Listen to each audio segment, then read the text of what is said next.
Ang saranang gacchami, Buddhang saranang gacchami. dhammang saranang gacchami, Dhammang saranang gacchami. sanghang saranang gacchami, Sanghang saranang gacchami. yampi buddhang saranang gacchami, Dutiyampi buddhang saranang gacchami. yampi dhammang saranang gacchami, Dutiyampi dhammang saranang gacchami. yampi sanghang saranang gacchami, Dutiyampi sanghang saranang gacchami. tatiyampi buddhang saranang gacchami, Tatiyampi buddhang saranang gacchami. tatiyampi dhammang saranang gacchami, Tatiyampi dhammang saranang gacchami. tatiyampi sanghang saranang gacchami, Tatiyampi sanghang saranang gacchami. sarana gamanang sampunnang, Ama bante sadhu. මානාතිපාතා වේරමණී සික්ඛාපදං සමාදියාමි Panatipata veramani sikkapadang samadhiyami. අදින්නාදානා වේරමණී සික්ඛාපදං සමාදියාමි Adinnadana veramani sikkapadang samadhiyami. ආමේසු මිච්ඡාචාරා වේරමණී සික්ඛාපදං සමාදියාමි Kavesu michachara veramani sikkapadang samadhiyami. සාවාදා වේරමණී සික්ඛාපදං සමාදියාමි Musavada veramani sikkapadang samadhiyami. රාමේරය මජ්ජ පමාදට්ඨානා වේරමණී සික්ඛාපදං සමාදියාමි Suramere majjapama dattana veramani sikkapadang samadhiyami. පමාදේන සම්පාදේත Ama bante sadhu sadhu sadhu. අවසරයි අපේ ස්වාමීන් වහන්සේ සාදු සාදු.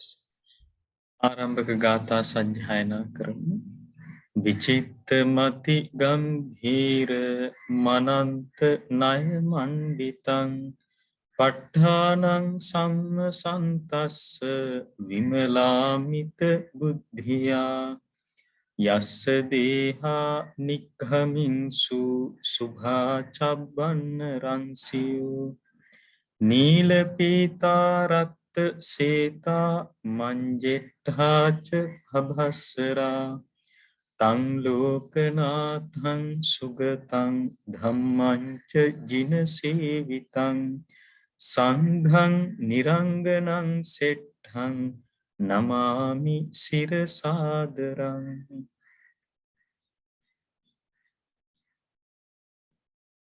දයි මේ වෙලාවේ අපි සම්බන්ධ වෙලා සිටින්නේ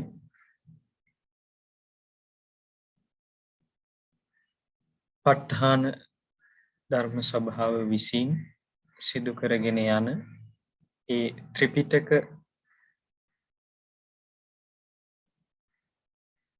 සාකච්ඡා ත්‍රිපිටක මූල ග්‍රන්ථවලට අදාළ ඒ සාකච්ඡාවන් සම්බන්ධයෙන් යෙදෙන විනය සාකච්ඡාවට අදාළ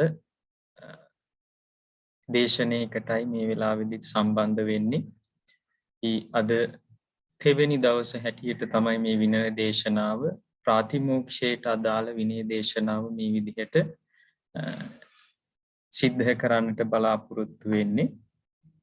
එතකොට පෙර දින තුනෙහිදීම මම ඒ සම්බන්ධයෙන් සිදු කරන්නට අවශ්‍ය ඒ මූලික හැඳින්වීම් ආදිය සිද්ධ කළා. ගියවර සාකච්ඡාව තුළදී ප්‍රාතිමෝක්ෂය භික්ෂුවකගේ ජීවිතයට කොයි විදිහටද සම්බන්ධ වෙන්නේ කියන කාරණාව ග්‍රන්ථයක් හැටියට අපි දන්නවා. දැන් මේ වෙන විට ප්‍රාතිමෝක්ෂ කියන වචනේ සීල ભેදයෙන් ගත්තොත් නම් ඒක විදයි, ග්‍රන්ථ ભેදයෙන් ගත්තොත් නම් ද්විවිධයි. සීල ભેදයෙන් ප්‍රාතිමෝක්ෂ සීලය, ග්‍රන්ථ ભેදයෙන් ගත්තොත් එහෙම භික්ෂු ප්‍රාතිමෝක්ෂය, භික්ෂුණී ප්‍රාතිමෝක්ෂය කියලා දෙකොටසක් තියෙනවා. එතකොට බුදුරජාණන් වහන්සේගේ අතීත කතා පුවත මහවග්ගපාළියේ සඳහන් වෙන අපි ගියවර අධ්‍යයනය කරන්නට යෙදුණා. එහි සඳහන් වන කාරණාව තමයි භික්ෂූන් වහන්සේලාත් භික්ෂුණීන් වහන්සේලාත් ඇත්තටම මහවග්ගපාළියේ සඳහන් වුණේ භික්ෂූන් වහන්සේලා පොහොය යෙදෙන දිනවලට මේ ප්‍රාතිමෝක්ෂය සජ්ජායනා කරමින් තමන්ගේ විනය ශික්ෂාවන් සිහිපත් කරගත්තා කියන කාරණාව. එතකොට දැන් අපි එහිදී සඳහන් කළා විශේෂයෙන් මේ සඳෙහි නැගීම සඳෙහි උදාව සඳෙහි පුරපක්ෂයේ අවපක්ෂයේ සලකාගෙන ඒ පොහොය ඒ විදිහට සලකා බලද්දී අපි විශේෂ නම් තුනක් සඳහන් කළා චාතුද්දසිය, පන්න රසිය, ඒ වගේම අට්ටමිය කියලා. එතකොට අර මම ඒ පුරාණ කතාවට ඒ මූලාරම්භ කතාවට තව චුට්ටක් අවධානය යොමු කරනවා එතනදී. ගියවර ඒ සිදු කරපු දේශනාවේ දිගුවක් හැටියට භික්ෂුන් වහන්සේලා එකතු වෙලා දැන් එතකොට අර රජතුමාගේ ඉල්ලීම මතයි ඒ භික්ෂුන් වහන්සේලා පොහොය දිනවලට එකතු වෙන්නට එහෙම නැත්නම් යම් කිසි ස්ථානයකට බිම්බිසාර රජතුමාගේ ආරාධනය මත එකල හිටපු රජතුමාගේ ආරාධනය මත භික්ෂූන් වහන්සේලාගේ යහපතටත් වඩා රජතුමා ගොඩාක් වෙලාවට හිතුවේ මේ සම්බුද්ධ ශාසනය එහෙම නැත්නම් බුදුරජාණන් වහන්සේගේ ධර්මය ලෝකයට විවෘත වීමක් හැටියට. මොකද අන්‍ය තීර්ථකයන්ගේ ඒ අන්‍ය තීර්ථකයෝ ඒ පොහොය දිනවල එහෙම නැත්නම් ඒ විශේෂිත දිනවල තමන්ගේ ලබ්ධිය ගත්ත ඒ පිරිස්වලට තමන්ගේ දර්ශනය ඒ කාලේ ලබා දුන්නා. නමුත් මේ වෙන විට අපි දැන් මේ කතා කරන කාලය වෙනකොට බුදුරජාණන් වහන්සේගේ ශ්‍රාවකයින්ට එවැනි විශේෂිත දිනයක් තිබුණේ නැහැ බුදුරජාණන් වහන්සේ වූ උන්වහන්සේගේ ශ්‍රාවකයන් වහන්සේලාව මුණ ගැහෙන්නට. මොකද අපි දන්නවා මුල් කාලේ භික්ෂුව වැඩ සිටියේ බොහොම නිදහස් පරිසරයක. උන්වහන්සේලා විවේකීව බොහොම හුදකලාව ස්වාධීනව ගත කරපු ජීවිතයක්. එතකොට ආචාර්යයන් වහන්සේලාගේ යටතේ නමුත් උන්වහන්සේ බොහෝ වෙලාවට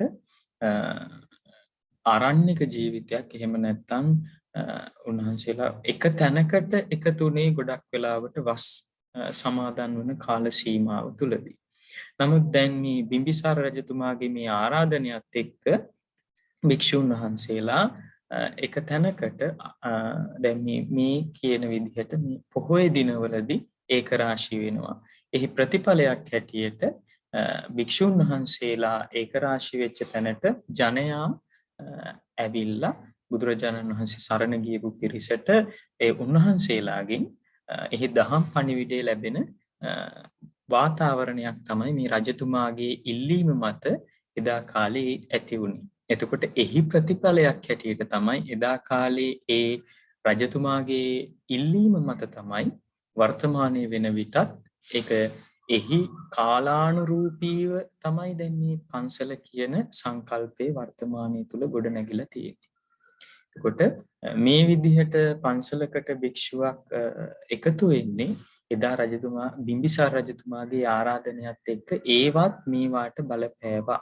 ඒකට වර්තමානයේ වෙනකොට භික්ෂුන් වහන්සේ කියන කෙනා ග්‍රාමවාසීවත් ආරණ්‍ය වාසීවත් වාසය කරන ස්වභාවයකට පත් වෙලා තියෙනවා. එතකොට මේ පොහොය දිනවල එතකොට භික්ෂුන් වහන්සේලා එහෙම එකට එකතු වෙලා මේ ප්‍රාතිමෝක්ෂේ සාකච්ඡා කරන එහෙම නැත්නම් විනය ශික්ෂාවන් සිහි ගන්වා ගන්න කාලයක් උදා වුණා. මොකද බුදුරජාණන් වහන්සේ කල්පනා කළා ගිහි අයට ධර්මයෙන් අනුග්‍රහ කරනවා වගේම භික්ෂුවටත් මේ සංඝ සන්නිපාතය සංඝයාගේ එකට එකතු වීම භික්ෂුවටත් අනුග්‍රහයක් විය යුතුයි කියන කාරණාව සලකාගෙනයි බුදුරජාණන් වහන්සේ ඒ උපෝසත දිනයන් වල ප්‍රාතිමෝක්ෂේ සජ්ජායනා කරන්න කියලා ඒක අනුදැන වදාළේ. එතකොට ඒ බුදුරජාණන් වහන්සේගේ ඒ අනුදැනීමත් එක්ක සිදුවුණේ මොකක්ද? භික්ෂුන් වහන්සේලා අර චාතුද්දසී පන්නරසී අට්ටමී කියන ඒ පොහොය දිනවල් තුනේදීම ප්‍රාතිමෝක්ෂේ සජ්ජායනා කරන්නට පටන් ගත්තා. එතකොට බුදුරජාණන් වහන්සේ ඊළඟට නැවතත් ශික්ෂාපදයක් පනවන ශික්ෂාවක් කියලා කියන්නේ ඒ සම්බන්ධයෙන් බුදුරජාණන් වහන්සේ පැනවීමක් සිදු කරනවා. ඇත්තට මේක ශික්ෂාවක් නෙමෙයි, මේක විය යුත්තේ මෙහිමයි කියන කාරණාව දිනපතාම රැස් වෙලා ඒ විදිහට අනුදැන වදාරනකොට, මොකද දිනපතාම රැස් වෙලා භික්ෂුන් වහන්සේලා ප්‍රාතිමෝක්ෂේ දේශනා කරනකොට ඒක ඇත්තට ඒක අත්‍යවශ්‍යම කාරණාවක් නෙමෙයි දිනපතාම ප්‍රාතිමෝක්ෂේ දේශනා කරන්න. එතකොට පොහොය දිනවල පමණක් ඒ ප්‍රාතිමෝක්ෂේ දේශනාව සජ්ජායනාව සිහි කැඳවා ගැනීම සිදු කරන්න කියන එක බුදුරජාණන් වහන්සේ සිහිපත් කළා. හැබැයි පොහොය දිනවල ගත්තහමත් පොහොය දිනවලත් චාතුද්දසී පන්නරසී කියන ඒ දිනවල පමණක් මේ ප්‍රාතිමෝක්ෂය සජ්ජායනා කරන්න, එහෙම නැත්නම් සිහි කැඳවා ගන්න ශික්ෂාපද කියන එක බුදුරජාණන් වහන්සේ සිහිපත් කළා. එතකොට අද දක්වාම වර්තමානයේ දක්වාම ථේරවාදී භික්ෂුන් වහන්සේලා විසින් මේ ප්‍රාතිමෝක්ෂ ශික්ෂාපද දින එක මාසයේ දින 15කට වතාවක්, එහෙම නැත්නම් එම ඍතුවේ දින 14කට වතාවක් අපි ඒ ගැන ඉගෙන ගන්නවා. ඉදිරියේදී මේ ප්‍රාතිමෝක්ෂේ සජ්ජායනා කිරීම විනය ශික්ෂාවන් සිහිපත් කර ගැනීම සිදු කරනවා. එතකොට අපි අහලා තියෙනවා මේ විනය ශික්ෂාවන් උන්වහන්සේලා සිහිපත් කරගන්නකොට උන්වහන්සේලා ඒ පොහොය දිනේට අදාළ පොහොය දිනේට උන්වහන්සේලා දවසේ යම් කිසි වේලාවක් තෝරාගෙන උන්වහන්සේලා යම් කිසි තැනකට එකතු වෙනවා. අපි දැකලා තියෙනවා ඉස්සර පන්සල් වල සඳහන් කළා පොහොය ගේ කියලා විශේෂිත තැනක් තියෙනවා. ඒ පොහොය ගේට උන්වහන්සේලාගේ ඒ සන්නිපතිතය සිද්ධ වෙනවා. එහෙම නැත්නම් වර්තමාන කාලේ වෙනකොට අපි දැකලා තියෙනවා භික්ෂුන් වහන්සේලාගේ විනය කර්ම සිදු කරන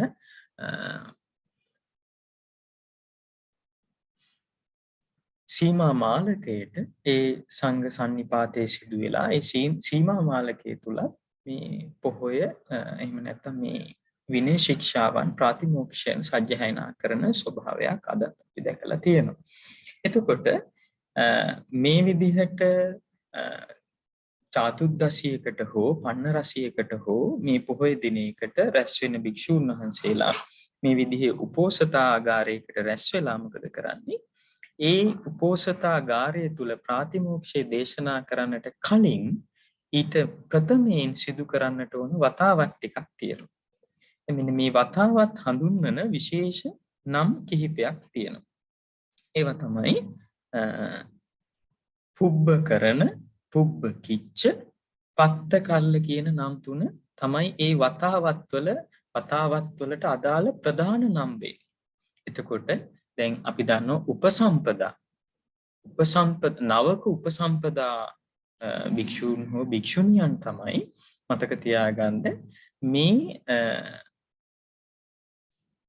පුබ්බ කරන, පුබ්බ කිච්ච, පත්ත කල්ල වලට අදාළ බොහෝ දේවල් ඉටු කරන්න තියෙනවා. අපි දැන් ඉදිරියට සාකච්ඡා කරනවා මේ පුබ්බ කරන, පුබ්බ කිච්ච, පත්ත කල්ල කියලා කියන්නේ මොනවද කියලා. පුබ්බ කරන කියන වචනේ තමයි పూర్ව කරන, මුලින් කරන්න තියෙන දේවල්. පුබ්බ කිච්ච කියලා කියන්නේ పూర్ව කෘත්‍ය. ඇත්තටම ඒ නම් වල පුංචි සමාන බවක් තිබුණත් නමුත් මතක තියාගන්න ඒ පුබ්බ කරණයට අදාළ කාරණා ටිකක් තියෙනවා. පුබ්බ කිච්චයට අදාළ කාරණාවක් තියෙනවා. පත්ත කල්ල නමින් හැඳින්වෙන ප්‍රාප්ත කාලය, පැමිණි කාලය තුල සිදුවිය යුතු යම්කිසි කාරණාවන් කිහිපයක් තියෙනවා. එතකොට මේ කියන පුබ්බ කරන, පුබ්බ කිච්ච, පත්ත කල්ල කියන ඒවා විය යුතු වන්නේ මතක තියාගන්න දින 14කට හෝ දින 15කට වතාවක් උපෝසථාගාරයකට රැස් වෙන ඒ භික්ෂූන් හෝ භික්ෂුණීන් ප්‍රාතිමෝක්ෂ ශික්ෂාපද සිහි ගන්වා ගන්නට කලින් තමයි මේ පුබ්බ කරන, පුබ්බ කිච්ච, පත්ත කල්ල කියන ඒ විශේෂිත ඒ අංගයට අදාළ ක්‍රියාකාරකම් ටිකක් තියෙනවා. ඒ ක්‍රියාකාරකම් සිදු කළ යුතු වන්නේ. එහෙමනම් අපි බලමු මොනවද ඒ කාරණා කියලා.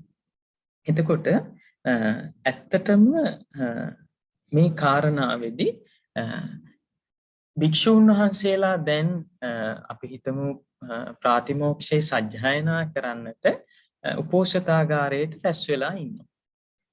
ඒ රැස් වෙලා ඉන්නකොට අහනවා එතන නම් දෙකක් සඳහන් වෙනවා. ඒ භික්ෂූන් වහන්සේලා අතුරින් ඉන්න ව්‍යක්ත ප්‍රතිබල.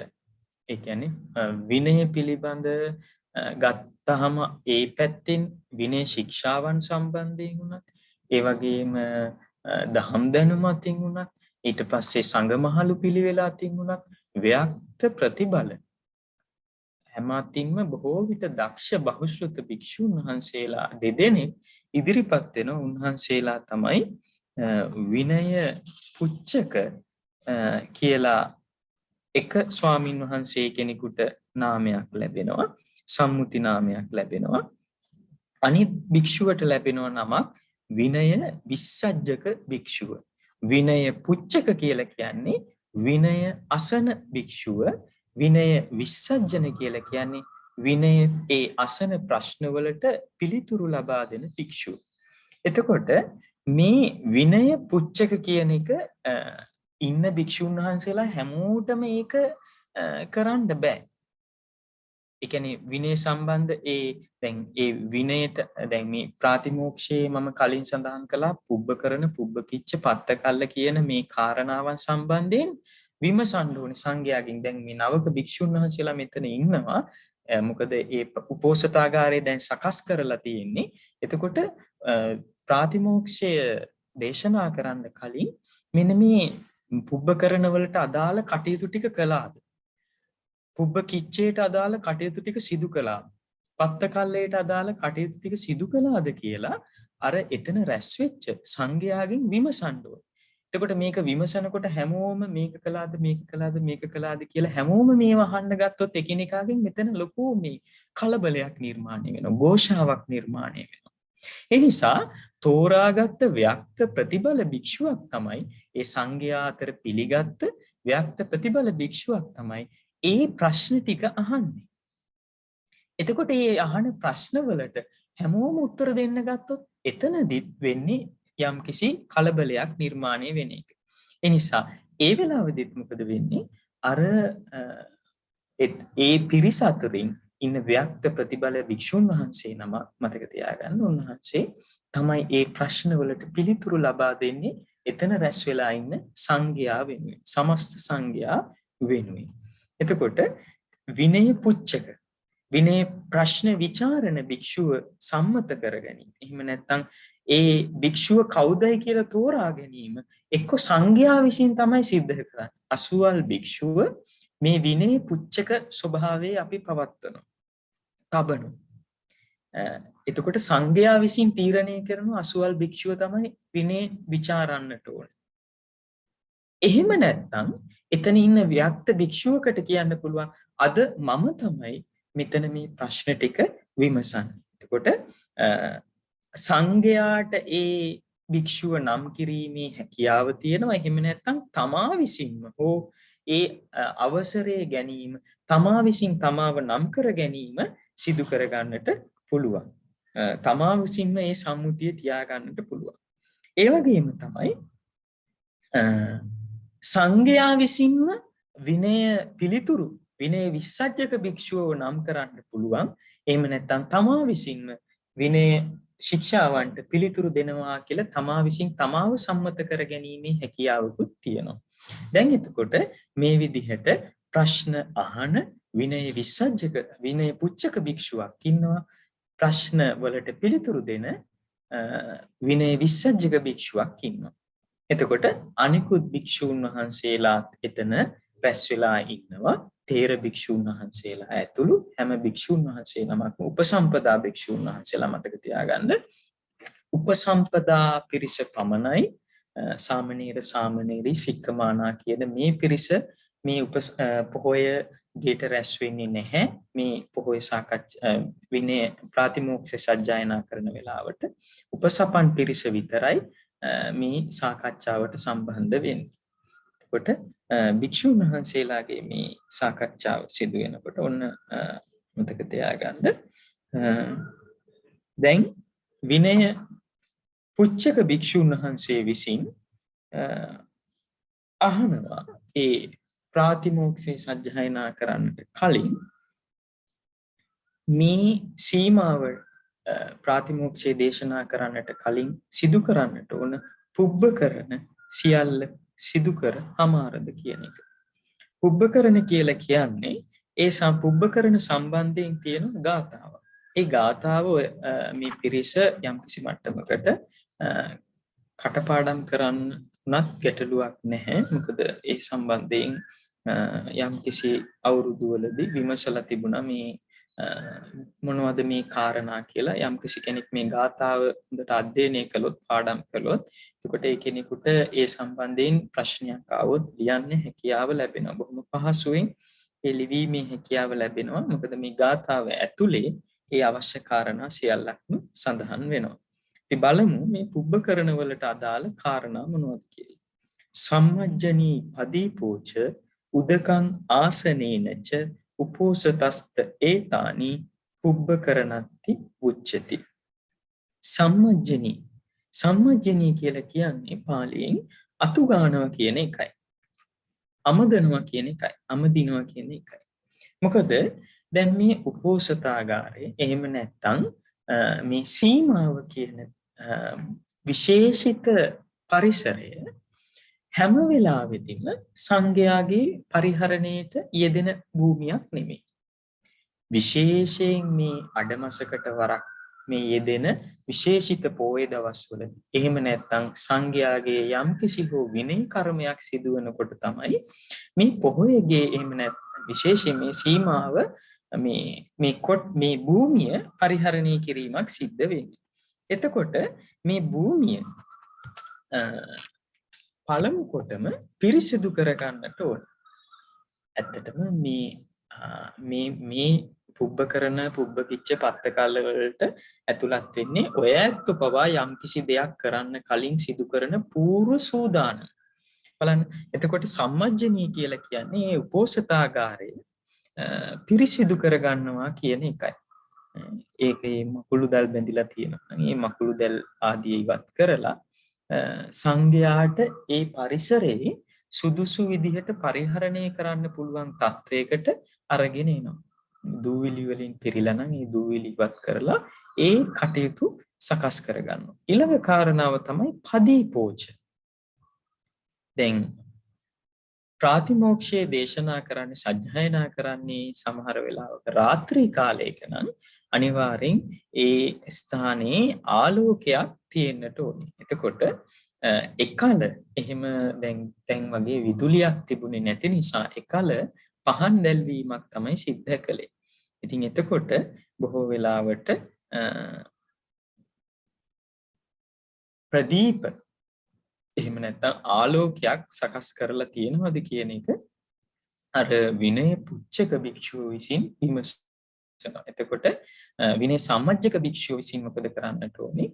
ඒ පහන් ලෑස්තිද කියන එක අර විනය පුච්චක භික්ෂුවටත් සංඝයාටත් පොදුවේ දැනුම් දෙන්නට ඕනේ. මොකද රාත්‍රී කාලයක නම් මේ පහන් තල්වීම සිද්ධ කරන්නට ඕනේ. දහවලක සිදු වෙනවා නම් ඒ ආලෝකය අවශ්‍ය නැහැ කියන එක දැන් මේක දහවල කාලයක් ඒ නිසා ආලෝකයක් අවශ්‍ය නැහැ කියන එක අර විනය විසජ්ජක භික්ෂුව විසින් දැනුම් දීම කරනවා. මොකද සූර්යාලෝකයේ තියෙනවා ඒ නිසා දැන් ආලෝකයක් අවශ්‍ය නැහැ කියන එක උන්වහන්සේ සිහිපත් කරනවා. එහෙනම් පදීපෝච කියලා කියන්නේ ආලෝකයක් සපයා ගන්නට අවශ්‍යයි විශේෂයෙන් රාත්‍රී කාලයක නම්. උදකං කියලා කියන්නේ ඒ උපෝසතාගාරයට රැස් වෙන භික්ෂුන් වහන්සේලාට ඒ ප්‍රාතිමෝක්ෂයේ සජ්ජායනා කරන වෙලාවේදී මතක තියාගන්න නැවත නැගිට යන එක ඒ සිදු කරන ඒ ක්‍රියාදාමයට ඒ සංඝ කර්මයට ඒ සංඝයාගේ සම්මුතියට ඒ සන්නිපාතයට තරම් ගැළපෙන්නේ නැහැ. දැන් අපි අද දන්නවා යම් කිසි කෙනෙක් කතාවක් සිදු කරනකොට යම් කිසි තැනකින් අපි එතනින් නැගිටලා ඉවත් වෙලා ගියොත් සමහරලාට ඒක තරම් ගැළපෙන්නේ නැති ස්වභාවයක් තියෙනවා. එහෙමනම් ඒ අවශ්‍යතාවයන් වලට ගැළපෙන විදිහට අපි විශේෂයෙන් දැන් යම් කිසි පිරිසක් එකට එකතු වෙනවා නම් එතන ජලය පරිභෝජනයට අවශ්‍ය කරන විදිහට ජලය සකස් වෙලා තියෙන්න ඕනේ. විශේෂයෙන් බීමට පැන් වැළඳීමට පැන් වගේම මෙතනදී පය දෝවණය කිරීමට දැන් පය දෝවණය කරගෙන තමයි පොසතාගාරය ඇතුල් වෙන්නේ. දූවිලි එහෙම නැත්නම් මඩ ආදිය තියාගෙන ඇතුල් වෙන්නේ නැහැ. බොහොම පිරිසිදුව තමයි භික්ෂුන් වහන්සේ නමකට බුදුරජාණන් වහන්සේ බොහෝ වෙලාවට පවතින්නේ කියලා කිව්වේ. මොකද එතකොට තමයි බොහෝ කෙනෙක් දැන් අපි යම් කිසි ස්ථානයකට අපිරිසිදු ඇතුල් වුණොත් එහෙම ගිහි කෙනෙකුගේ උනත් ඒ කෙනා ඊතරම් මේක ශිෂ්ට බවක් හැටියට සලකන්නේ නැහැ. ඉතින් බුදුරජාණන් වහන්සේත් මෙතනදී සලකනවා පිරිසිදුව මේ සීමාවට ඇතුළත් වීම. ඒ නිසා බුදුරජාණන් වහන්සේ පානීය පරිභෝජන ජලය වගේම පයගෝවන ජලය කියන එකත් එතනදී උදකම් කියන එකේ යටතේ හැඳින්වෙනවා. ආසනේනච ආසන කියලා කියන්නේ බොහෝ වෙලාවට මේ ප්‍රාතිමෝක්ෂයේ සජ්ජායනා කරනකොට භික්ෂුන් වහන්සේලා බොහෝ වෙලාවට බිම එහෙම නැත්නම් පහත් මිටි තැනක තමයි වාඩි වෙන්නේ. ඒකෙන් කියවෙන්නේ නැහැ උසාසනයක වාඩි වීම වරදක් කියන එක. අවශ්‍ය නම් උසාසනයක හිතමු බොහොම වෘද්ධතර එහෙම නැත්නම් බොහොම වයසක භික්ෂුන් වහන්සේ නමක් ඉන්නවා නම් උන්වහන්සේට ඒ වාඩි වෙන්න පුළුවන් ආසනයක වාඩි වෙන්න පුළුවන්. නමුත් බිම වාඩි වෙන්නේ බිම සම්පූර්ණයෙන් මොකක්වත් ආසනයක් නැතුව බිම වාඩි වුණොත් එහෙනම් භික්ෂුන් වහන්සේලාගේ සිවුරු වලට සිවුරු පිරිසිදු බවට එහි පැවැත්මට යම්කිසි ගැටලුවක් පන නගිනවා. ඒ නිසා බොහෝ වෙලාවට ඔයත් දැකලා ඇති සමහර වෙලාවට ආසන පනවනවා කියලා කියන්නේ බොහොම පුංචි මෙට්ටයක් වගේ වෙන්න පුළුවන්. එහෙම නැත්නම් උන්වහන්සේලාට වැඩ ඉන්නට පැදුරු ඒ වගේ දෙයක් වෙන්න පුළුවන්. එහෙම නැත්නම් භික්ෂුන් වහන්සේලා භාවිතා කරන තම තමන්ගේ නිසීදන තියෙනවා. ඒ පත්කඩයක් වගේ දෙයක්. ඒවා සංඝයාට අවශ්‍ය ප්‍රමාණයට සකස් කරලාද තියෙන අසුන් පනවනවා කියලා කියන්නේ මේක කාරණා. උන්වහන්සේලාට වාඩි වෙන්නට වැඩ ඉන්නට බිම හෝ එහෙම නැත්නම් යම්කිසි ආසනයක් පනවා තියනවාද කියන එකයි සංඝයාට දැන් සංඝයා එතන රැස් වෙනකොට උන්වහන්සේලාට වාඩි වෙන්න යම්කිසි ආසන පනවා තියනවාද කියන එකයි මේකෙන් අදහස් කරන්නේ. එතකොට විනය පුච්චක භික්ෂුව විසින් මෙන්න මේ කියන කාරණාවත් ටික විමසනවා. අතු ගහලාද තියෙන්නේ, හැමදීම සිදු කරලාද තියෙන්නේ, පහන් දැල්වීම සිදු කරලාද තියෙන්නේ, පරිභෝජනයේට පැන් එලවලාද තියෙන්නේ. ඒ වගේම තමයි අසුන් පැනවීමක් දැන් සිදු කරලාද තියෙන්නේ. එතකොට මේ කියන කාරණාවන් සිදු වෙලා නම් තියෙන්නේ ඒ විනය විසජ්ජක භික්ෂුව විසින් උන්වහන්සේ ප්‍රකාශ කරනවා මේ සියලු කාරණා දැන් එකින් එකක් සම්පූර්ණ කරලා තියෙන්නේ කියන කාරණාව.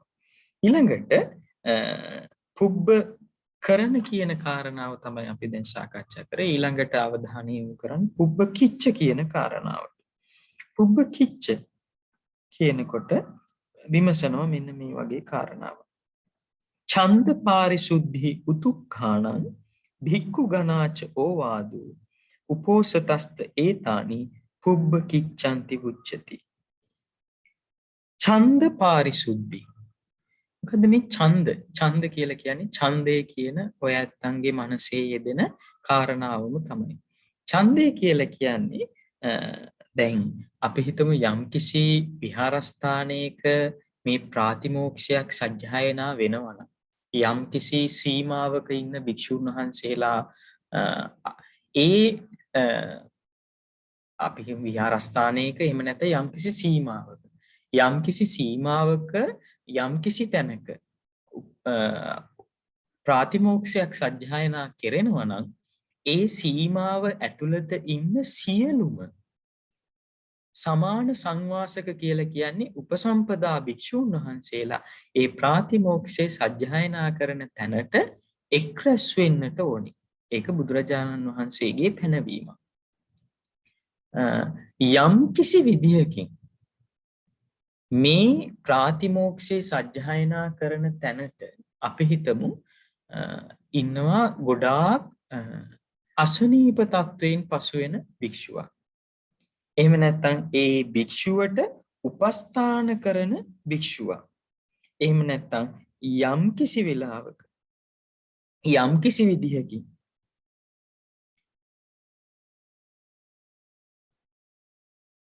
ඒ ප්‍රාතිමෝක්ෂ සජ්ජායනාවට සම්බන්ධ නොවිය හැකි යම් කිසි සලකා බලන්නට පුළුවන් ප්‍රධාන හේතුවක් තියෙනවා. අන්න ඒ ප්‍රාතිමෝක්ෂයට සම්බන්ධ වෙන්න බැරි ඒ උපසපන් භික්ෂුව විසින්.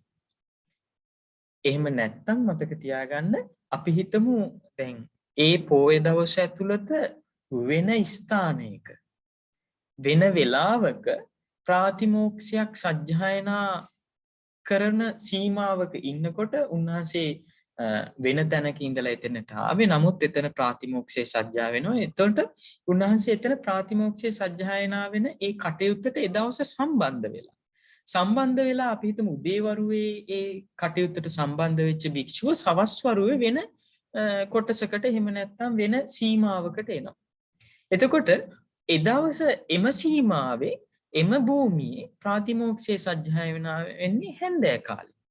එතකොට ඒ භික්ෂුවට දෙවතාවක් ප්‍රාතිමෝක්ෂයේ සජ්ජායනා වීමට සම්බන්ධ වෙන්න අවශ්‍ය නැහැ.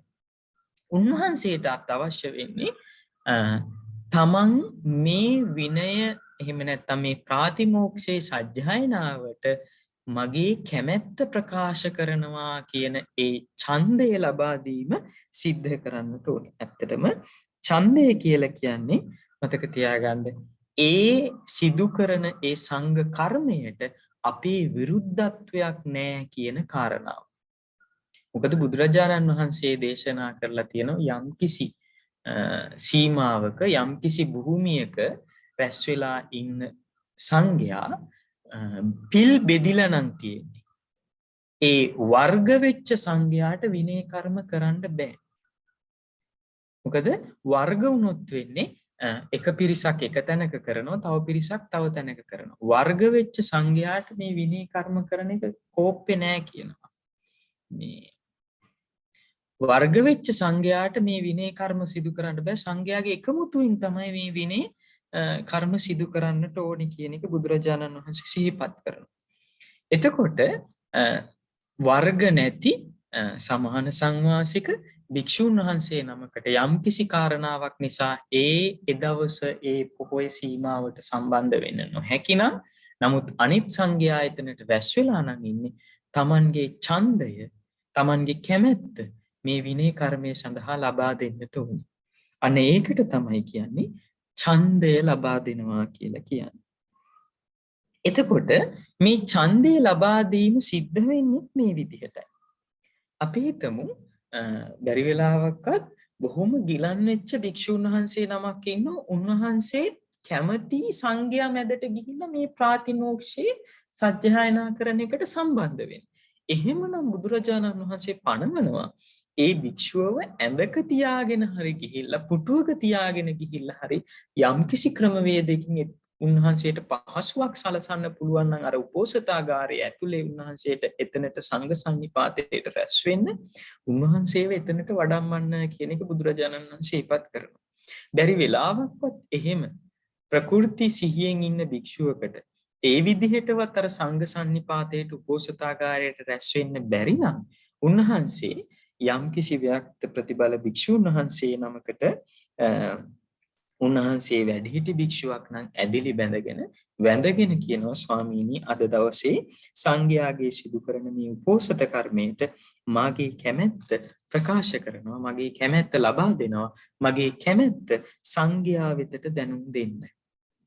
එතකොට විනය විසජ්ජක භික්ෂුව විසින්, විනය පුච්චක භික්ෂුව විසින් අහනවා අද ඡන්ද එහෙම නැත්නම් ඡන්දය අරගෙන ආපු අවස්ථා තියෙනවද? යම් කිසි කෙනෙක් ඡන්දයක් අරගෙන ආවද කවුරු හරි භික්ෂුවකගේ. එතකොට අර භික්ෂූන් වහන්සේලා අතුරින් අර සංඝයා අතුරින් කෙනෙක් නැගිටලා කියනවා මම අසුවල් භික්ෂුවගේ ඡන්දය මේකට අරගෙන ඇවිල්ලා තියෙනවා.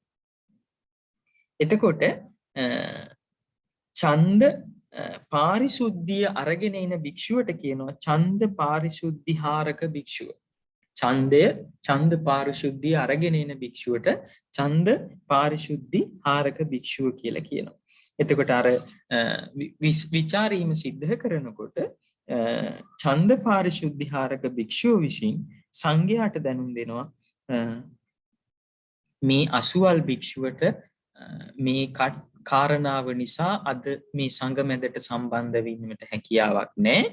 එම නිසා එනමුත් උන්වහන්සේගේ කැමැත්ත මේ සංඝ කර්මයේ සඳහා ලබා දීලා තියෙන්නේ කියන මේ ඡන්දය ලබා දීම උන්වහන්සේ සිදු කරනවා. ඒකෙන් අදහස් වෙන්නේ සංඝයා වර්ග වෙලා නැහැ. සංඝයා අතර අසමගියක් නැහැ. සංඝයා සමගියෙන් තමයි මේ සංඝ කර්මය සිද්ධ කෙරෙන්නේ. ඊළඟ කාරණාව තමයි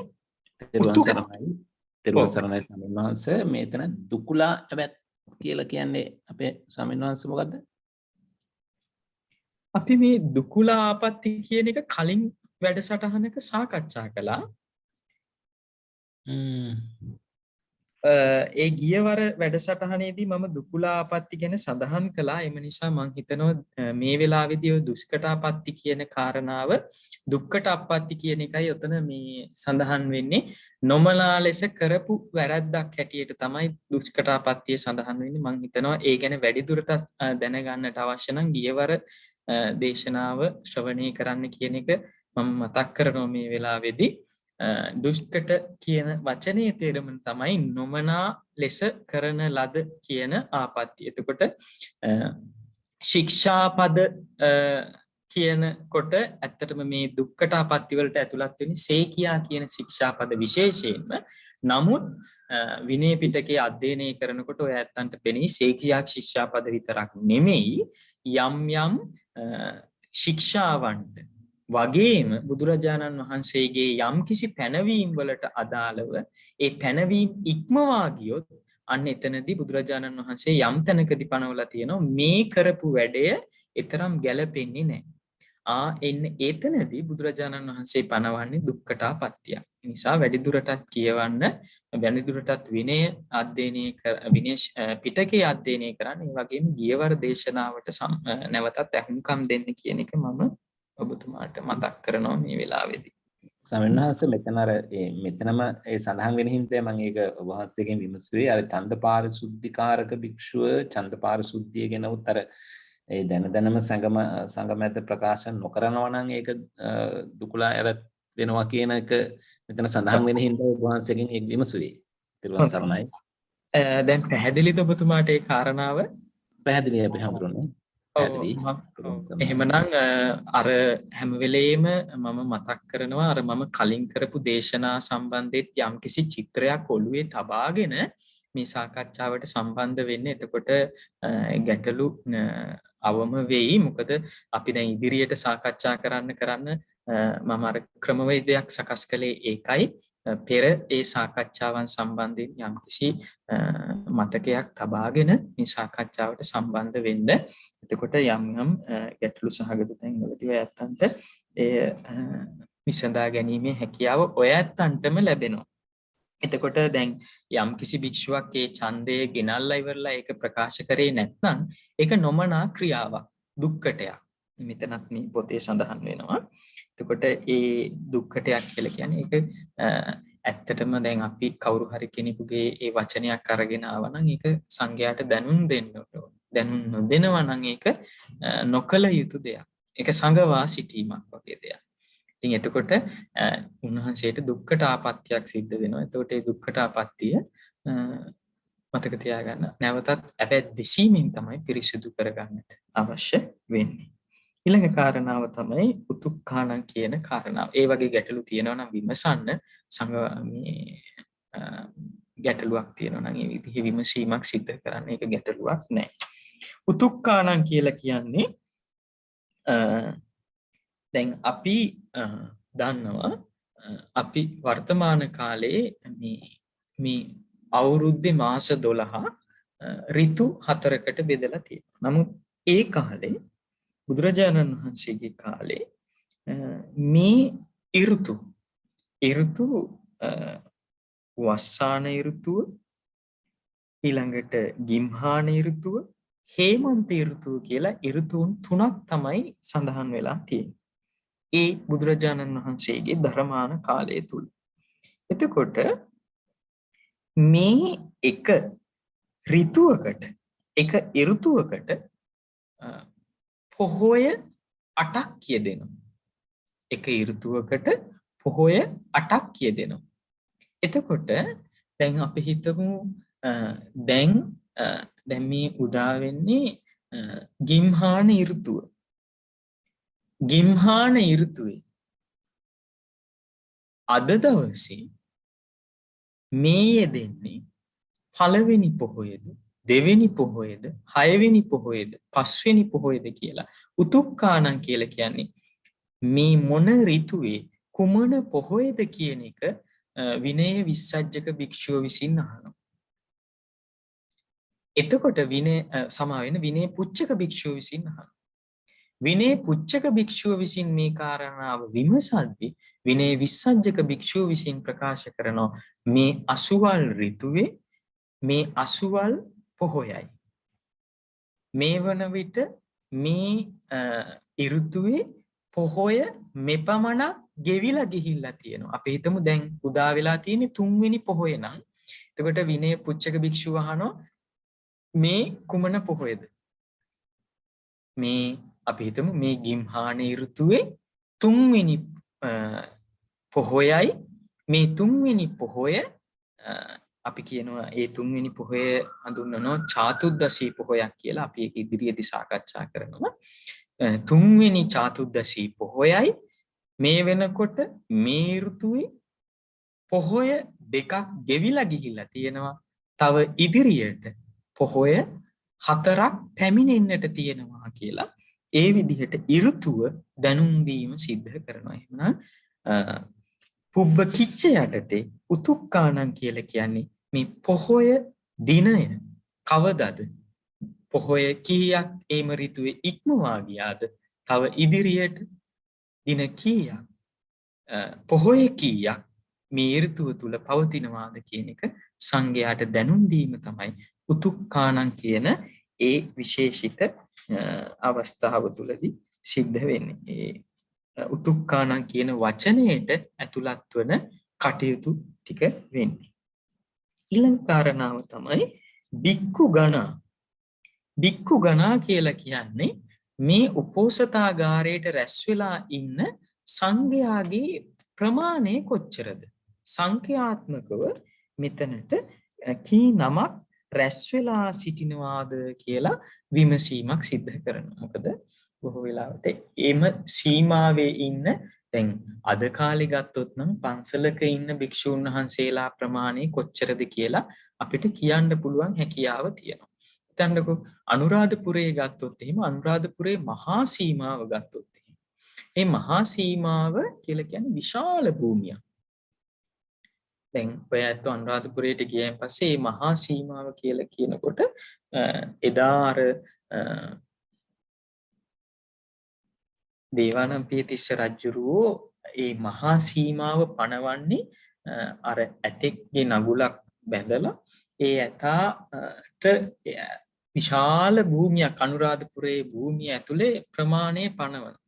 එතකොට ඒක අර පුංචි අක්කරයක් දෙකක් නෙමෙයි. ඔය අටම ස්ථානයේට ඇතුළත් වෙන්නේ මේ මහා සීමාව තමයි. අටම ස්ථානයේ බොහෝ තැන්වලට මේ මහා සීමාව ඇතුළත් වෙනවා. එතකොට බලන්න මේ අටම ස්ථානයේ ඇතුලේ විහාරාරාම කීයක් තියෙනවා. දැන් අද අපි යන්නේ අනුරාධපුර පූජා නගරේ ඒ අටම ස්ථානයේ කියන කොටසට ඇතුළත් වෙන විදිහේ පන්සල් කොච්චර තියෙනවද? එතකොට ඔය ඇත්තෝ දැකලා ඇති අර මහාපාලි දානශාලාව අනුරාධපුරේ ගිහින් පස්සේ බලන්න ඒ දානශාලාව තුල සමහර වෙලාවට අදටත් නෂ්ටාවශේෂ ඉතුරු වෙලා තියෙන ওই කැඳවුරු බත්වරු. එතකොට මේ කැඳවුරු බත්වරු වල දිග ප්‍රමාණ බලන්න. සාමාන්‍යයෙන් මේ ඒක හිතාගන්න බැරි මහ විශාල මේ ඒ කැඳ ඔරුවක් සාමාන්‍යයෙන් සමහරලාට මීටර් 100ක් 200ක් විතර වගේ දිගයි. එතකොට හිතාගන්නකො මේ ප්‍රමාණික සංඛ්‍යා කොච්චර රැස් වෙලා සිටියද කියලා. එතකොට අපි හිතමු මහා සීමාව ඇතුළත සංඛ්‍යා ප්‍රාතිමෝක්ෂයක් දේශනා කරනවා කියලා. එතකොට දැන් කවුරු හරි කෙනෙක් ඇවිල්ලා ඇහුවොත් එහෙම මේ මහා සීමාව ඇතුලේ සංඛ්‍යා කොච්චර ඉන්නවද කියලා. එතකොට භික්ෂුන් වහන්සේලාට කියන්න බෑ මම දන්නේ නැහැ කියන එක. එතකොට අඩමසවතකට වතාවක් සංඛ්‍යා එකතු වෙච්ච තැනදී ඔන්න භික්ෂුන් වහන්සේලා දැනගන්නවා මේ මහා සීමාව ඇතුළත මෙන්න මෙපමණ භික්ෂුන් වහන්සේලා පිරිසක් ඉන්නවා කියන කාරණාව. ඒ නිසා භික්ඛු ගණා කියලා කියන්නේ ඒ එතනට සංඝ කර්මයට රැස් වෙච්ච ප්‍රමාණය කොපමණද කියන එක දැනගන්නවා කියන එකයි. ඊළඟ කාරණාව තමයි ඕවාදෝ කියන කාරණාව. ඕවාද කියලා කියන්නේ සාමාන්‍ය අර්ථය තමයි අවවාද ලබා දෙනවා කියන එකයි. එතකොට අවවාද ලබා දෙනවා කියලා කියන්නේ භික්ෂුවක් විසින් භික්ෂුණීන්ට අවවාද කටයුතුයි කියන එක බුදුරජාණන් වහන්සේ පනවනවා. එතකොට භික්ෂුණීන් වහන්සේලා භික්ෂූන් වහන්සේලා විසින් සම්මත භික්ෂුවක් ළඟට ඇවිල්ලා විශේෂයෙන් මේ ගරු ධර්ම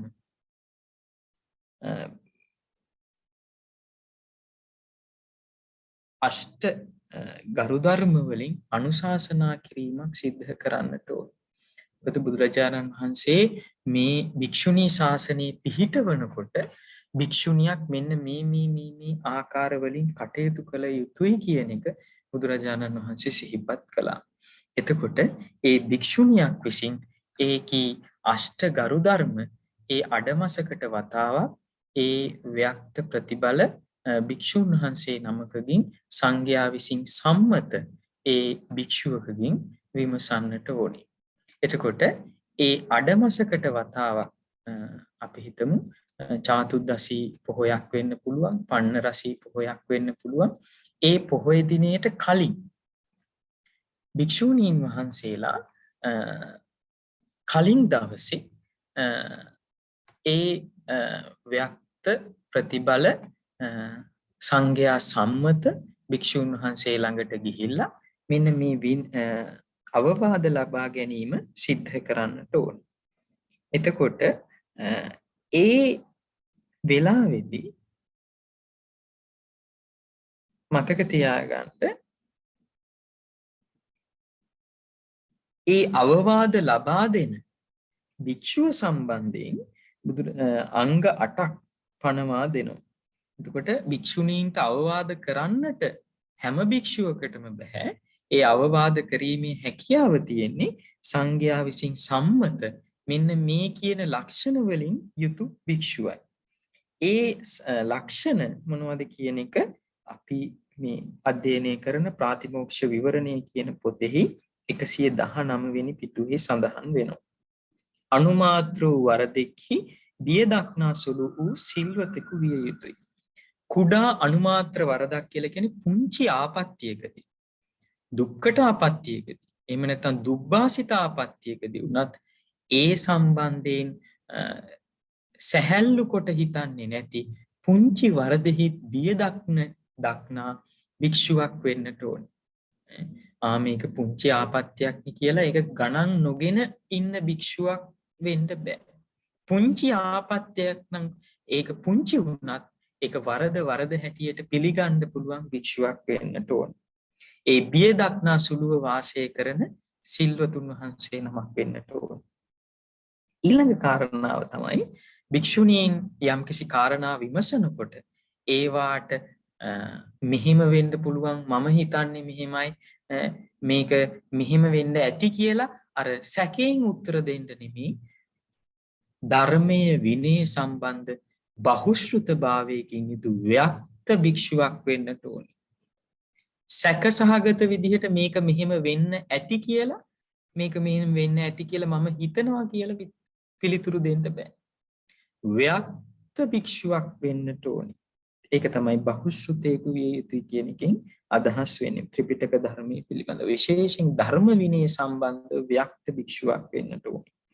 ඊළඟ කාරණාව තමයි උභය ප්‍රාතිමෝක්ෂේ භික්ෂු භික්ෂුණී කියන ප්‍රාතිමෝක්ෂය කියන මේ පොත් දෙක පිළිබඳවම ඒ විනය ශික්ෂාවන් පිළිබඳව ඒ පැනවීම ඊළඟට පඤ්ඤත්ති අනුපඤ්ඤත්ති ඒවා ප්‍රදේශ පඤ්ඤත්ති ඒවාට බලපාන අනිකුත් ඒ පැනවීම් වලට අදාළ අපි කතා කළ ආපත්‍ය වලට සම්බන්ධව ඒවා පරාජිකාපත්තිද පාටිදේශනීය ආපත්තිද එහෙම නැත්නම් තුල්ලච්චි ආපත්තිද ඊළඟට මේක මේ ශික්ෂාව ඇතුළත දුක්ඛටාපත්තියක් තියෙනවද මේ ශික්ෂාව ඇතුළත දුබ්බාසිතයක් වෙනවද මේ ශික්ෂාව ඇතුළත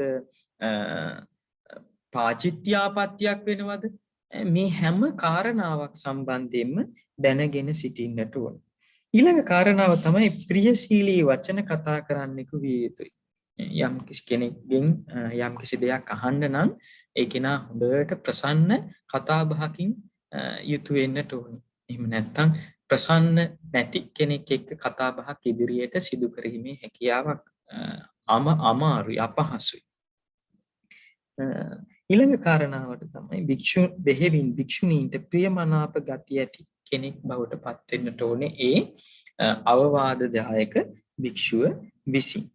එතකොට අපි දන්නවා බුදුරජාණන් වහන්සේගේ කාලේ බොහෝ වෙලාවට ආනන්ද ස්වාමීන් වහන්සේට තමයි මේ භික්ෂුණීන්ට අවවාද කරන්නට වැඩිපුරම අවස්ථාව යොමු වෙලා තියෙන්නේ. මොකද ආනන්ද හාමුදුරුවෝ තමයි භික්ෂුණීන් වහන්සේලාට බොහෝ විට ප්‍රියමනාප භික්ෂුන් වහන්සේ නමක් හැටියට අපිට ධර්මයේ විනය තුල සඳහන් වෙන්නේ. ඊළඟට භික්ෂුණීන්ට අවවාද දීමෙහි ශක්තිමත් ව්‍යක්ත ප්‍රතිබලයක විය යුතුය. හිතමු භික්ෂුණීන් වහන්සේ නමක් ඉන්න ගොඩාක් වෘද්ධතරයි. ගොඩාක් වයසින් වැඩි. එතකොට දැන් අපි දන්නවා වයසට ගිහිල්ලා පැවිදි වෙනකොට එහෙම නැත්නම් වස් ගාන වැඩි වෙනකොට අපි හිතමු ඒ භික්ෂුණියගේ අපි හිතමු භික්ෂුණියගේ වස් ප්‍රමාණය වැඩි වෙනකොට එතකොට යම්කිසි මට්ටමකට එතුමිය අහන ප්‍රශ්නෙට පැහැදිලිව පිළිතුරු දීමේ හැකියාවක් ඒ ව්‍යක්ත භික්ෂුවට තියෙන්නට ඕන. ඒ යම්කිසි කෙනෙකුට අවවාදයක් කරනවා නම් මේක මෙහෙම විය යුතුයි කියන ඒ වචනේ කිවීමේ ඒ වචනේ ගොඩාක් ශක්තිමත් වෙන්නට ඕනේ. ඒ අවවාදයක් කරනකොට ඒ අහන කෙනාට ඒක මේක මෙහෙම විය යුතුයි කියලා පිළිගන්න පුළුවන් මනසක් හැදෙන්නට ඕනේ. ඒ වචනේ තුල. ඒ කියන්නේ අර තරවටු කරනවා කියන එක නෙමෙයි. ඒ වචනය හදවතින්ම ගරුකොට පිළිගත යුත්තක් හැටියට සලකන්නට ඕනේ අසන කෙනාට. එහෙමනම් ඒ කියන කෙනාගේ ඒ වචනය බොහෝම තියුණු වෙන්නට ඕනේ. සත්‍ය වෙන්නට ඕනේ. ඒකයි කියන්නේ අවවාද දීමෙහි ශක්තිමත් කෙනෙක් විය යුතුයි ඒ භික්ඛුණී අවවාදක භික්ෂුව විසින්.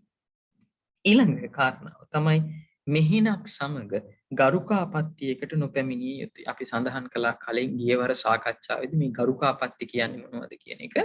අපි සඳහන් කළා පරාජිකා සංඝාදිශේෂ කියන ආපත්‍ය තමයි ප්‍රබලවම මේ ගරුකාපත්ති කියන කාරණාව. එතකොට භික්ෂුවක් මේ අවවාදදායක භික්ෂුව භික්ෂුණියක් සමග මේ ගරුකාපත්තියකට නොපැමිණිච්ච කෙනෙක් බවට පත් වෙන්නට ඕන. ඊළඟ කාරණාව තමයි විසිවස් සම්පූර්ණ වූ විය යුතුයි. කොහොමද අපි දන්නවා අවුරුදු 20ට වඩා වැඩි වෙන්නට ඕනේ. අවුරුදු 20ට වඩා අඩු කෙනෙක් අපි දන්නවා උපසම්පදා කරන්නේ නැහැ. නමුත් අපි අර ගබ්බවීසති උපසම්පදාවක් ගැන සඳහන් කළා මම කලින් අවස්ථාවක. එතකොට මේ අවුරුදු 20ට වඩා වැඩි කෙනෙක් විය යුතුයි අවවාදදායක භික්ෂුව. එතකොට මේ විදිහට සංඝ මැදේදී අහනවා දැන් මේ සීමාව ඇතුළත විනය පුච්චක භික්ෂුව අහනවා මේ සීමාව ඇතුළත භික්ෂුණීන් ඉන්නවා නම් ඒ භික්ෂුණීන්ට මේ වෙන විට අවවාද දීලා අවසానද. මොකද අපි හිතමු චාතුර්දශී පොහොයක් නම් ඊට කලින් දවසේ තමයි මේ අවවාද දීම සිද්ධ කරන්නේ. එතකොට ඒ අවවාදදායක භික්ෂුව විසින් මේ භික්ෂුණීන්ට ඒ අවවාද සිදු කරලාද තියෙන්නේ කියන එක විමසනවා. එතකොට ඒ අවවාද දීලා නම් තියෙන්නේ. එහෙම දීලා තියෙන්නේ කියන එක මතක් කරනවා. ඒ සීමාව ඇතුළත භික්ෂුණීන් නැත්නම් මේ සීමාව ඇතුළත භික්ෂුණීන් දැක ගන්නට නැහැ කියන එක සංඝයාට සිහිපත් කරනවා. එතකොට මොනවද මේ අෂ්ටගරු ධර්ම කියන එකත් යම්කිසි මතකයකට නගා ගමු අපි. පළවෙනි අෂ්ටගරු ධර්මයේ තමයි උපසම්පදාවෙන් වර්ෂ 100ක් ගත වුණා.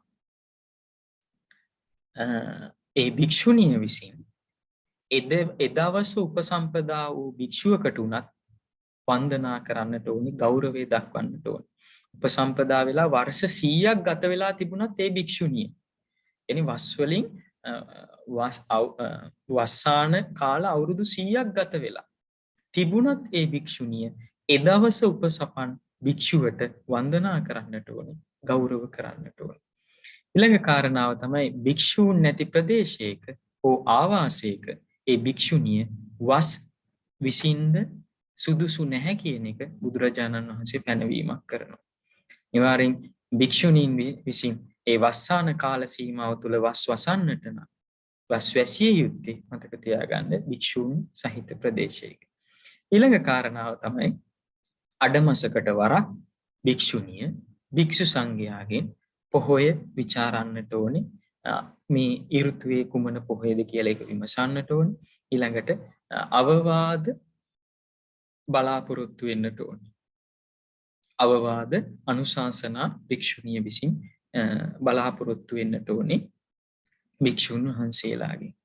ඊළඟ කාරණාව තමයි වස් වැසීම සිද්ධ කරලා අවසානයේදී වස් 3 මාසයේ අවසානයේදී භික්ෂුණිය භික්ෂු භික්ෂුණී කියන උබතෝ සංඝයා ඉදිරියේදී තමයි පවාරණය සිද්ධ කරන්නට ඕනේ. එතකොට ඒ පවාරණයට මතක තියාගන්න ඔය ඇත්ත අහලා ඇති වස් පවාරණය කරන වස් සමාදන් වෙනවා, ඒ වගේම වස් පවාරණය කරනවා කියන එක. එතකොට මේ වස් සමාදන් වීම කියන එක තනිවම වුණත් තමා ඉන්න කුටියේ හෝ ස්ථානයේ සිදු කරගන්න පුළුවන්. එනමුත් වස් පවාරණය සිද්ධ කරනකොට ඒ අදාළ භික්ෂුණී මෙතනදී භික්ෂූන් වහන්සේලා වස් පවාරණය කරනකොට භික්ෂුණීන් ඉදිරියේදී සිදු කර යුතුයි කියන එක බුදුරජාණන් වහන්සේ පැනවීමක් කරලා නැහැ. නමුත් භික්ෂුණිය වස් පවාරණය සිද්ධ කරනකොට භික්ෂු භික්ෂුණී කියන උභතෝ සංඝයා ඉදිරියේදීම මේ පවාරණය සිද්ධ කරන්නට ඕනේ. මේ පවාරණය කියලා කියන්නේ නිකන් වාක්‍ය ප්‍රකාශ කිරීමක් පමණක් නෙමෙයි. මේ පවාරණය තුලදී බුදුරජාණන් වහන්සේ බලාපොරොත්තු වුණේ දැන් විසිරීලා හිටපු භික්ෂුන් වහන්සේලා භික්ෂුණීන් වහන්සේලා යම්කිසි සීමාවකට යම්කිසි සම්මත ප්‍රදේශයකට යම්කිසි භූමියකට යම්කිසි ස්ථානයකට ඒ වස්තුන් මාසයේ පුරාවට එක්රැස් වෙනවා. ඒ එක්රැස් වීම තුලදී ඒ 3 මාසයක් එකට ඉන්නකොට එකිනෙකාගේ තියෙන අඩුපාඩු එකිනෙකාට පේනවා. එතකොට තමන්ට නොපෙනෙන තමන්ගේ අඩුපාඩු කවුරු හරි කෙනෙක් දැක්කොත් එහෙම එතකොට ඇත්තටම ඒ පවාරණය තුලදී ඉල්ලන්නේ භික්ෂුණිය විසින් උබතෝ සංඝයාගෙන් ඉල්ලන්නේ පළමුවත් දෙවනුවත් තෙවනුවත් ඔබ වහන්සේලා මගේ වැරදක් දකිනවනම් ඒ වරද මට පෙන්වා දෙන්න කියන එක තමයි බොහොම ගෞරවයෙන් ඉල්ලීමක් කරන්නේ. එතකොට භික්ෂුණිය පවාරණය කරන්නට අවශ්‍ය වෙන්නේ භික්ෂු භික්ෂුණී කියන උබතෝ සංඝයා ඉදිරියේදී. ඊළඟට අපි කියවනේ ගරු ආපත්‍ති වලින් පරාජිකාවට පිළියම් නැහැ. නමුත් සංඝාතිශේෂයට පිළියම් තියෙනවා. මෙන්න මේ කියන සංඝාතිශේෂ වගේ ගරු ආපත්‍යයකට පත්වෙච්ච භික්ෂුණිය මතක තියාගන්න. මම කිව්වා සංඝාතිශේෂ කියන නමේ තේරුම මම කිව්වා. ඒ කියන ආපත්‍යයට ඒ ගරු ආපත්‍යයට යම්කිසි කෙනෙක් පැමිණුනොත් ඒට පිළියම් යොදා ගන්න පුළුවන් වෙන්නේ මතක තියාගන්න සංඝයා ඒ පිළියම් සිදු කරන හැම අවස්ථාවකදීම සංඝයාගේ මැදිහත් වීමක් සිද්ධ වෙනවා. සංඝයාගේ මැදිහත් වීමකින් පිළියම් කටයුතු ආපත්‍ය සංඝාදිශේෂ ආපත්‍ය. අබතකටපත් වුණා, වැරද්දක් සිද්ධ වුණා, ඒ වැරදෙන් නැගී සිටින්නට නම් සංඝයාගේ මැදිහත් වීම අවශ්‍යයි. සංඝයාගේ මැදිහත් වීම අවශ්‍ය ආපත්‍ය සංඝාදිශේෂ ආපත්‍ය. එතකොට යම්කිසි භික්ෂුණියක් අර මම කලින් සඳහන් කරපු සංඝාදිශේෂ ආපත්‍යයකටපත් වුණොත් අන්න ඒ භික්ෂුණිය භික්ෂු භික්ෂුණී කියන උබතෝ සංඝයාගේ සහභාගීත්වයෙන් යුතුව තමයි ඒ සංඝාදිශේෂ ආපත්‍යයෙන් නැගී සිටිය යුතු වන්නේ. එහෙමනම් ගරු ආපත්‍යයකට පැමිණි භික්ෂුව උබතෝ සංඝයා ඉදිරියේදී ඒ ගරු ආපත්‍යයෙන් නැගී සිටියීම සිදු කළ යුතුයි කියන එක බුදුරජාණන් වහන්සේ අෂ්ට ගරු ධර්ම වල පැනවීම සිද්ධ කරන්නට ඕන. සිද්ධ කරනවා. ඊළඟ කාරණාව තමයි අවුරුදු 2ක සික්ඛා මානාවක වශයෙන් කටයුතු සිදු කරලා සාමණේරිය අවුරුදු 2ක් සික්ඛා මානාවක් හැටියට කටයුතු කරලා තමයි ඉන් අනතුරුවයි ඒ සික්ඛා මානාවට උපසම්පදාව ලබා දීලා භික්ෂුණී කියන තත්වයට ඔසවා තැබීමේ හැකියාව තියෙන. එහෙමනම් සාමණේරියක් දෑ අවුරුද්දක ශික්ෂා මානාවක පුහුණුවක යෙදී අනතුරුවයි උපසම්පදාව ලැබිය යුතුයි කියන එක බුදුරජාණන් වහන්සේ මේ අෂ්ටගරු ධර්ම වලදී පනවන්නට යෙදුණා. ඊළඟ කාරණාව තමයි මොනම හේතුවක් නිසාවක්වත් කුමන හේතුවක් නිසාවක්වත් භික්ෂුණියක් විසින් කිසිම වෙලාවක භික්ෂුවව ඉක්මවා නොයා යුතුයි. එතනදී අදහස් වෙන්නේ භික්ෂුවට ආක්‍රෝෂ පරිභව කිරීම භික්ෂුණියකට අයත් වෙන දෙයක් නෙමෙයි. මොනම කාරණයක් නිසාවත් භික්ෂුණියක් භික්ෂුවකට ආක්‍රෝෂ පරිභව නොකළ යුතුයි කියන එක බුදුරජාණන් වහන්සේ අෂ්ටගරු ධර්ම වල පැනවීමක් සිද්ධ කළා. ඊළඟ කාරණාව තමයි අවසාන කාරණාව. භික්ෂුණිය කිසියම් විටක භික්ෂූන්ට අවවාද කිරීමට සුදුසු නැහැ කියන එක බුදුරජාණන් වහන්සේ පැනෙවුවා. භික්ෂුණියක් විසින් භික්ෂූන්ට අවවාද නොකළ හැකිය. සුදුසු නෑ භික්ෂුණියක් භික්ෂුවකට අවවාද කරන්න. එහෙමනම් මෙන්න මේ කියන ගරු ධර්ම 8 එදා මහා ප්‍රජාපති ගෝතමිය ඇතුළු ඒ කාන්තාවන් පිළිගත්තයින් පස්සේ තමයි බුදුරජාණන් වහන්සේගේ ඒ කාන්තාවට පැවිද්ද ලබා දීම සිද්ධ කළේ. එහෙමනම් භික්ෂුණීන් වහන්සේලා විසින් අඩමසකට වතාවක් චාතුද්දසී හෝ පනරසී පොහොය දිනයකට කලින් දවසේ ඒ සංඝයා විසින් සම්මත භික්ෂුවක් ළඟට ගිහිල්ලා ඒ අවවාද අනුශාසනා ලබා ගන්න අතරේ මේ අෂ්ටගරු ධර්මයන් සිහිපත් කරවා ගැනීමත් මේ ඕවාද කියන කොටසට ඇතුළත් වෙනවා. ඊළඟට යෙදෙන කාරණාව තමයි පත්ත කල්ල කියන කොටස. පත්ත කල්ල කියන ඒ කාරණාවට තමයි අපි දැන් අවධානය යොමු කරන්නේ. එවනම් මේ පත්ත කල්ල කියන එකෙන් අදහස් වෙන්නේ කුමක්ද? එතනදී සඳහන් වෙනවා උපෝසතෝ යාවතිකාච භික්ඛු කම්මප්පත්තා සභාගාපත්තියෝ ච නවිජ්ජන්ති වජ්ජනියාච පුග්ගලා තස්මින්න හොන්ති පත්ත කල්ලන්ති උච්චති. එමනම් උපෝසත කර්මයට සුදුසු කාලේ පත්ත කල්ල කියලා කියන්නේ ප්‍රාප්ත කාලයේ අංග 4කින් යුක්ත විය යුතුයි. මොනවද මේ අංග 4? උපෝසතු. දැන් ඔයයන්ට මතක ඇති කලින් අපි සඳහන් කළා ඡන්ද පාරිශුද්ධි උතුක්කාන. මතක ඇති ඔයයන්ට පුබ්බ කිච්ච යටතේ අපි මේ ඍතුව මොකක්ද කියන එක සඳහන් කළා. එතකොට එතන මේ උපෝසතෝ කියලා කියන්නේ මොකක්ද? මේ උපෝසතය මෙන්න මේ විදිහේ කොටස් වලට බෙදලා තියෙනවා. බලන්න 121 වෙනි පිටුව උපෝසතය කොටස් විදිහට බෙදෙනවා. ප්‍රධාන වශයෙන් අංග 3කට බෙදෙනවා. දින වශයෙන්, කාරක වශයෙන්, කර්තව්‍ය වශයෙන්. දවස් වශයෙන්, කාරක වශයෙන්, සිදු කරන කටයුත්ත වශයෙන් මේ උපෝසතය අංග 3කට බෙදෙනවා. දින වශයෙන් උපෝසතේ කොහොමද බෙදෙන්නේ මේ අංග 3? දින වශයෙන් කොහොමද බෙදීම සිද්ධ වෙන්නේ? චාතුද්දසී පොහොය, පන්නරසී පොහොය, අවසානික තමයි සාමග්ගී උපෝසත පොහොය. ඔයත් අවධානය යොමු කරන්ඩ මේ අපි සාකච්ඡා කරන ප්‍රාතිමෝක්ෂ විවරණය කියන පොතේ 123 වෙනි පිටුවට. මේ 123 වෙනි පිටුවේ ඔයත්තන්ට දැක ගන්න පුළුවන් හේමන්ත ඍතුව, ගිම්හාන ඍතුව, වස්සාන ඍතුව.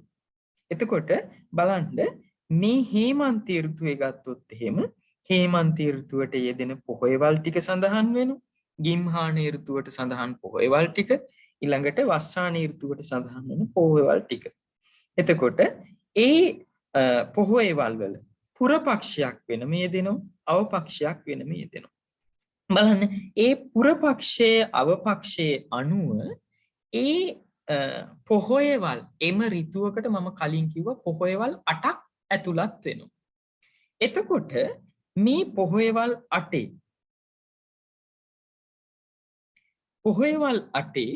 බලන්න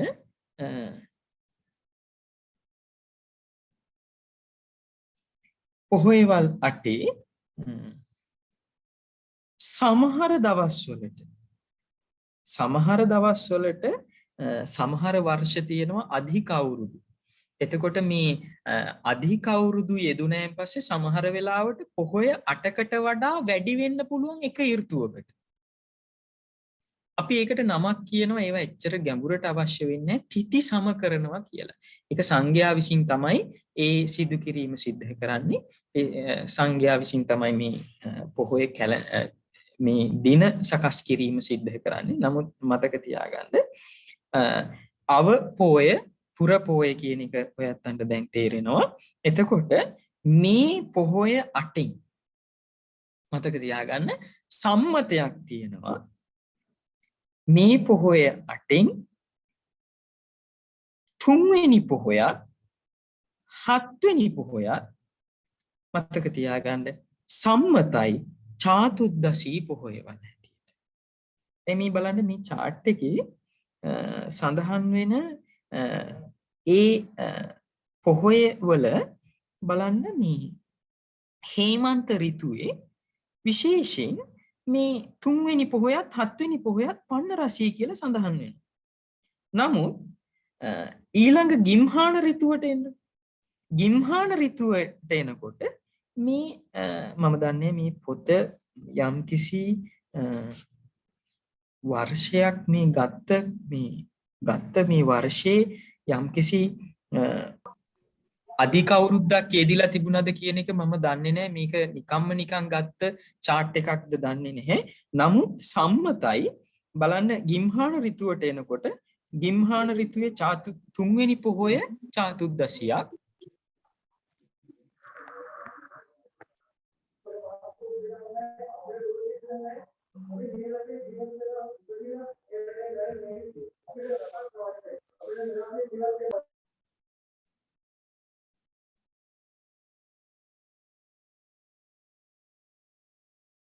ලසිල් මහත්මයා මොකක් හරි ගැටලුවක්ද? නෑ ස්වාමීන් වහන්සේ මයික් එකක් ඕන්ලා තිබ්බ මම ඒක මියුට් කරා. හරි ස්වාමීන් වහන්සේ කරන් යන්න පුළුවන්. තිරුවන් සරණයි. බලන්න මේ පිටුවේ චාතුද්දසී පොහොය 3 වෙනි පොහොයත් සඳහන් වෙනවා. 7 වෙනි පොහොයත් චාතුද්දසී පොහොයක් හැටියට තමයි සඳහන් වෙන්නේ. එතකොට මතක තියාගන්න මේ චාතුද්දසී පොහොය කියලා කියන්නේ එම ඍතුවේ 3 වෙනි පොහොයත් 7 වෙනි පොහොයත්. එතකොට උපෝසතෝ කියනකොට දින වශයෙන් ගත්තොත් එහෙම මේක චාතුද්දසී පොහොයක්ද කියලා විමසනවා. ඒක තමයි මේ උපෝසතෝ කියන එකෙන් දින වශයෙන් ගත්තොත් සඳහන් වෙන්නේ. ඊළඟට බලන්න ඊළඟට සඳහන් වෙනවා පන්න රසී පොහොයක් කියන එක. මට මිනිත්තුවක කාලයක් ලබා දෙන්න.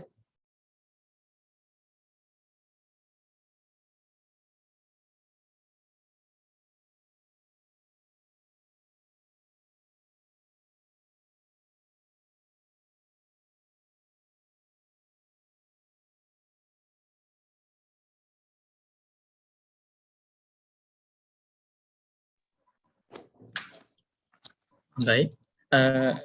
දැන් බලන්න ඊළඟ කාරණාව තමයි පන්න රසී. දින වශයෙන් ගත්තොත් චාතුද්දසී පොහොයවලුත් යෙදෙනවා. ඒ වගේම තමයි පන්න රසී පොහොයවලුත් යෙදෙනවා.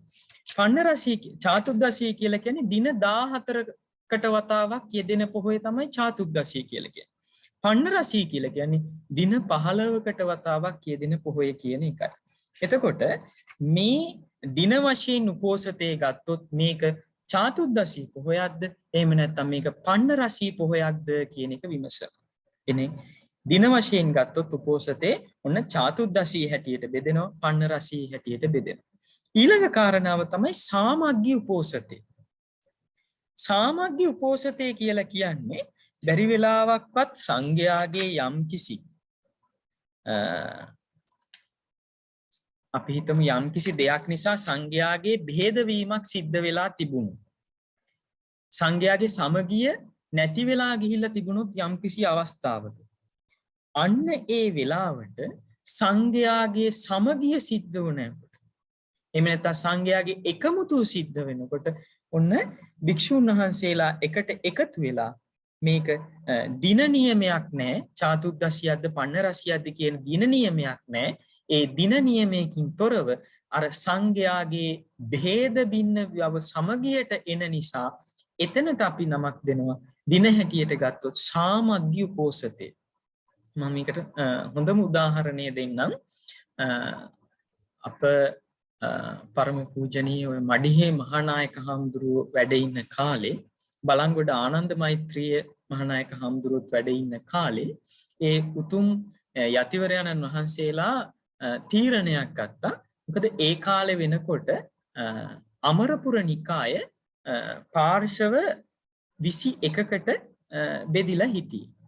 ඒ කියන්නේ අමරපුර සංඝයා අමරපුර නිකායට අයිති සංඝයා කොටස් 23කට බෙදිලා තිබුණේ ඒ ප්‍රදේශ හැටියටත් ඊට පස්සේ උන්වහන්සේලාගේ තියෙන විනය සම්බන්ධ තියෙන යම් යම් කාරණා හැටියටත් මම ඒවා කලින් මතක් කළා. එතකොට උන්වහන්සේලා කොටස් 21කට බෙදිලා හිටියේ. එතකොට ඒ බලංගොඩ ආනන්ද මෛත්‍රී මහානායක හාමුදුරුවොත් මඩිහි මහානායක හාමුදුරුවොත් ඒ වගේම අනෙකුත් පාර්ශවයන්හි මහානායක හාමුදුරුවලත් එකතු වෙලා සංඝයා තීරණයක් කළා අපි මේ අමරපුර නිකායික සංඝයා සියලු දෙනාම එකට එකතු වෙමු. එකට එකතු වීමක් හැටියට උන්වහන්සේලා සමස්ත අමරපුර මහා සංඝ සභාව පිහිටුවා ගත්ත කියන එක අපි ඉතිහාසයේ අධ්‍යයනයේදී අපිට අහන්නට ලැබිලා තියෙනවා. එතකොට ඒ සමස්ත අමරපුර මහා සංඝ සභාව පිහිටුවා ගන්නකොට උන්වහන්සේලා එදා ඒ නිකාය 21ේම මහානායක හාමුදුරුවෝ විශේෂයෙන් ඇතුළත්ව යම් කිසි ප්‍රමාණයක සංඝයා පිරිසක් එක නිකායකට අයිති යම් කිසි සංඝ පිරිසක් මහරගම සිරි වජිරඥාන ධර්මායතනයේට පැමිණිලා ඒ මහරගම සිරි වජිරඥාන ධර්මායතනයේ ඒ විනය මේ සීමා මාලකයේ තුල සංඝයාගේ සාමග්ගී උපෝසතයක් සිද්ධ කළා කියලා අපි අතීත පුවතක් අහලා තියෙනවා. අතීතයේ සිද්ධ වුණා කියලා. එතකොට මතක තියාගන්න මේක චාතුද්දසී පොහොය නෙමෙයි පන්න රසී පොහොයක් නෙමෙයි. එතන සංඝයාගේ සමගිය පිණිස යෙදිච්ච සංඝ කර්මයක්. ඒ නිසා එතන සිද්ධ වෙන්නේ ප්‍රාතිමෝක්ෂ ශික්ෂාපද සිහිපත් කරවා ගැනීමක්. නමුත් එය උපෝසතේ හඳුන්වන්නේ සාමග්ගී උපෝසතයක් හැටියට. එතකොට උපෝසතේ දින වශයෙන් ගත්තොත් මතක තියාගන්න චාතුද්දසී, පන්නරසී, සාමග්ගී කියලා කොටස් තුනකට බෙදෙනවා. ඊළඟට තමයි උපෝසතේ කාරක වශයෙන් ගත්තොත් සංඝ, ගණ, පුද්ගල කියලා උපෝසතේ කොටස් තුනකට බෙදෙනවා. අපි දන්නවා සංඝ කියන නම ඇතුළත් වෙනකොට සංඝ කියනකොට බුදුරජාණන් වහන්සේගේ පැනවීම වලට අනුව අවම වශයෙන් උපසපන් භික්ෂුන් වහන්සේලා 4 නමක් සිටිය යුතුයි. අවමයේ තමයි භික්ෂුන් වහන්සේලා 4 නම. ඊට වඩා වැඩිවීම ගැටලුවක් නැහැ. එහෙමනම් සංඝ කියන නාමයට ඇතුළත් වෙන්නේ මතක තියාගන්න. සංඝයා කියනකොට උපසපන් භික්ෂුන් වහන්සේලා 4 නමක් හෝ ඊට වැඩි ප්‍රමාණයක් ඉන්නට ඕන. එහෙමනම් මතක තියාගන්න උපසම්පන්න භික්ෂු ඒ උපෝසථාගාරයට රැස් වෙනකොට එතන උපසම්පන්න භික්ෂුන් වහන්සේලා 4 නමක් හෝ ඊට වැඩි පිරිසක් එතන රැස් වෙලා සිටිනවා නම් උපසම්පන්න භික්ෂූන් ඒ උපෝසතය එදවස අපි හිතමු චාතුද්දසියක් වෙන්න පුළුවන්, පන්නරසියක් වෙන්න පුළුවන්, සාමග්ගියක් වෙන්න පුළුවන්, සාමග්ගී උපෝසත දිනයක් වෙන්න පුළුවන්. මේ කවර දිනක වුණත් රැස් වෙච්ච සංඝයා සිව් නමකට හෝ සිව් නමක් හෝ ඊට වඩා වැඩි නම් ඒක අපි කියනවා සංඝ උපෝසතයක්. ඊළඟට කියනවා ඝන උපෝසතයක්. ඝන උපෝසතයක් කියලා කියන්නේ ඇත්තට මතක තියාගන්න මේ සංඝ භික්ෂූන් වහන්සේ උපසපන් භික්ෂූන් වහන්සේලා සිව් නමක් හෝ ඊට වඩා වැඩි පිරිසක් සහභාගී වෙච්ච තැනක පමණයි ප්‍රාතිමෝක්ෂ ශික්ෂාපද 227ම සජ්ජායනා කිරීමට අවකාශ සැලසේ. බැරි වෙලාවකත් එතන භික්ෂුන් වහන්සේලා 4 නමක් හිටියේ නැතුව 3 නමක් හෝ දෙනමක් හිටියෝ. අන්න ඒ වෙලාව හඳුන්වනවා ඝන උපෝසතයක් කියලා. භික්ෂුන් වහන්සේලා 4 නමකට වඩා අඩුවෙන් හිටියොත් 3 නමක් හෝ දෙනමක් ඒ සීමාව තුල පොහොය ගේට රැස් වුණොත් ඒ දවස පොහොය දවසේදී ඒ උපෝසතයේ දවසේදී අපි ඒකට කියනවා ඝන උපෝසතයක් කියලා. එතකොට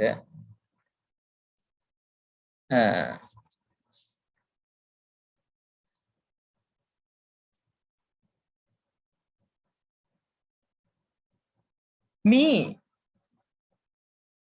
ඝන උපෝසතයේ තුලදී මතක තියාගන්න මේ තවත් අලුත් කාරණාවක් එකතු වෙන්නේ. මම වචනයක් කියලා දෙන්නම් ඤත්තිය කියන වචනේ. මතක තියාගන්න ඤත්තිය කියලා කියන්නේ දැනුම් දෙනවා කියන එකයි.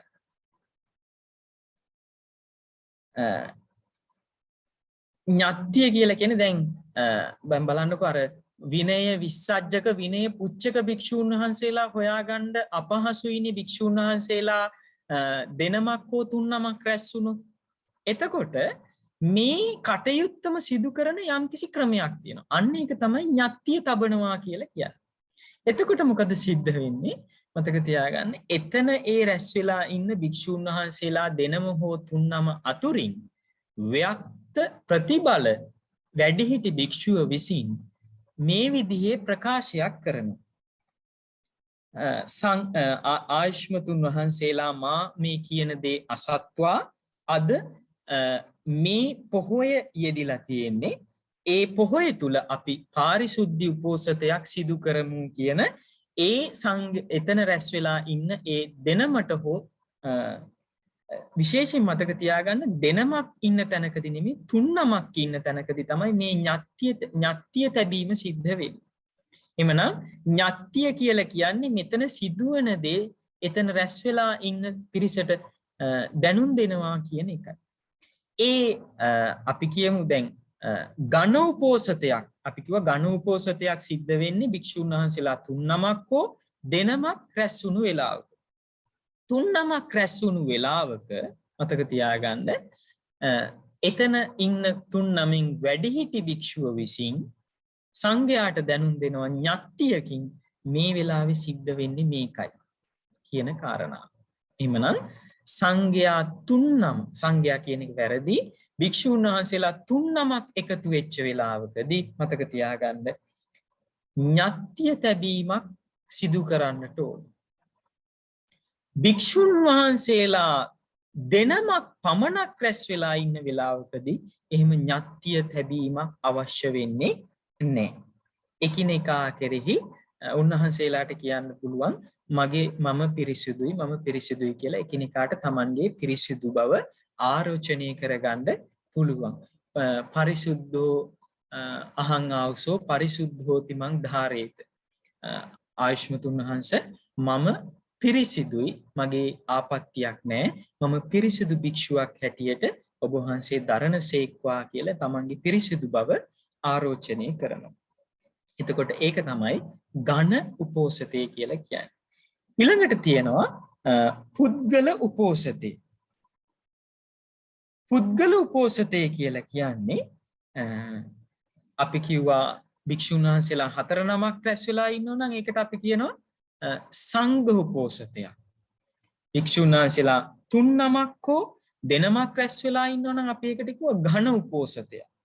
පුද්ගල උපෝසතයක් කියලා කියන්නේ ඒ සීමාව ඇතුළත ඒ පොහොය දවසේ රැස් වෙලා ඉන්නේ එකම එක උපසම්පන්න භික්ෂුවක්. එහෙමනම් ඒ භික්ෂුව විසින් අර සීමාවට ගිහිල්ලා අද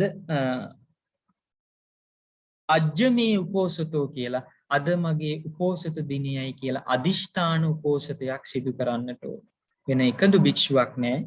නමුත් පිරිසිදු කරලා ඒ සියලු කටයුතු සූදානම් කරලා මගේ අද පොහොය දිනයයි කියලා උන්වහන්සේ අදිෂ්ඨාන කිරීමක් සිද්ධ කරන්නට ඕනි. අන්න ඒක තමයි පුද්ගල උපෝසතය කියලා කියන්නේ.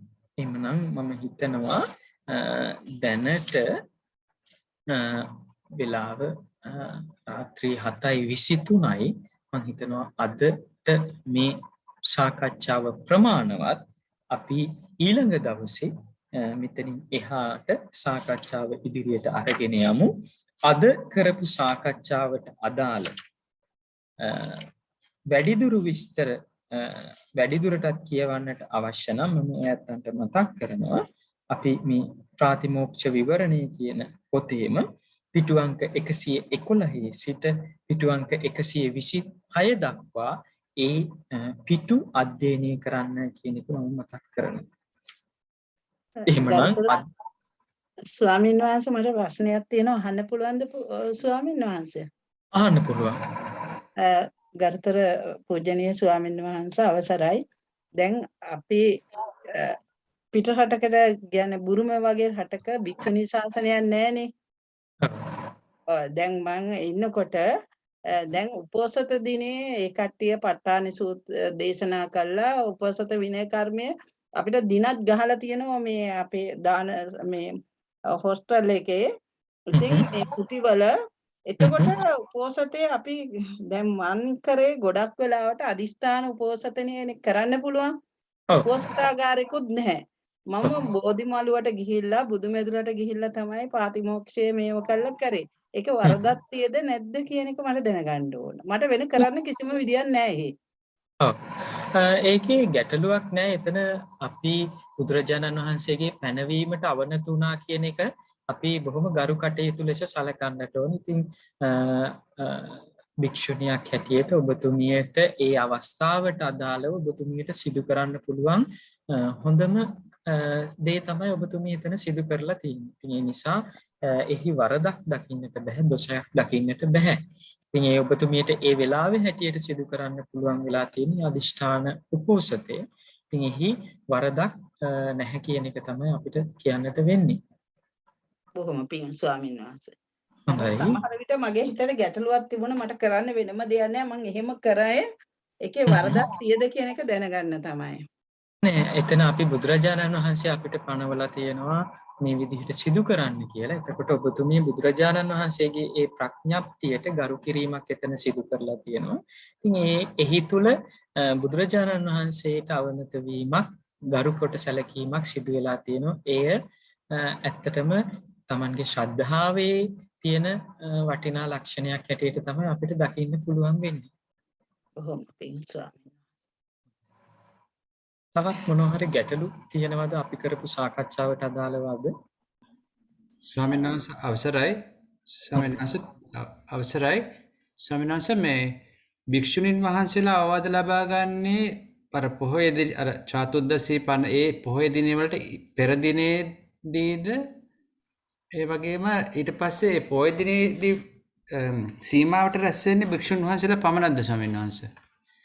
භික්ෂූන් වහන්සේලා උපෝසතය ප්‍රාතිමෝක්ෂය සජ්ජායනා කරන්නේ වෙනම, භික්ෂුණීන් වහන්සේලා ප්‍රාතිමෝක්ෂය සජ්ජායනා කරන්නේ වෙනම.